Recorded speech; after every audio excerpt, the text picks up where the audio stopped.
చాలా వరకు కాలేజెస్లో మనం సీనియర్ ఫ్యాకల్టీ టీచ్ చేయడం అండ్ స్టడీ అవర్స్లో వాళ్ళు అవైలబుల్గా ఉండకపోవడం చూస్తుంటాం. కానీ నానోలో మాత్రం ఎవరైతే సీనియర్ ఫ్యాకల్టీ క్లాస్ రూమ్లో టీచ్ చేస్తారో వాళ్ళే స్టడీ అవర్స్లో అవైలబుల్గా ఉండడం వల్ల స్టూడెంట్స్ యొక్క డౌట్స్ని నేరుగా సీనియర్ ఫ్యాకల్టీని అడిగి క్లియర్ చేసుకోవడం జరుగుతుంది. అండ్ దీనివల్ల స్టూడెంట్ కూడా సబ్జెక్ట్లో ఎక్స్పర్టైజ్ అవ్వడానికి అవకాశం ఉంటుంది. సో అలా ఎంతో experienced both IIT and NEET coaching ఇచ్చే చాలా మంచి ఫ్యాకల్టీ కూడా వీళ్ళ దగ్గర అవైలబుల్గా ఉన్నారు.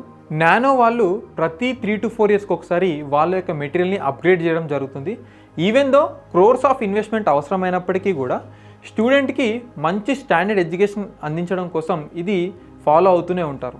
వీళ్ళు మై క్లాస్ రూమ్ వాళ్ళతోటి టైఅప్ అవ్వడం జరిగింది. అండ్ అలానే వీళ్ళ యొక్క ప్రతి క్లాస్ రూమ్ కూడా స్మార్ట్ క్లాస్ రూమ్. దీంతో పాటు కూడా స్టూడెంట్ యొక్క విజిబిలిటీ పెంచడానికి స్టెప్ సీటింగ్ ఫాలో అవుతుంటారు. అండ్ వీళ్ళు తీసుకున్న ప్రతి డెసిషన్ కూడా సైంటిఫిక్గా ఆలోచించి తీసుకోవడం జరుగుతుంది.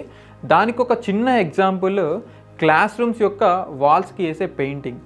స్టూడెంట్కి ఎక్కువసేపు కాన్సన్ట్రేట్గా చదవడానికి, స్ట్రెస్ తక్కువ జనరేట్ చేయడానికి ఏ కలర్ వేస్తే బాగుంటుందని చెప్పేసి రీసెర్చ్ చేసి ఆ కలర్ మాత్రమే వీళ్ళు అన్ని క్లాస్ రూమ్స్లో వేయడం జరిగింది.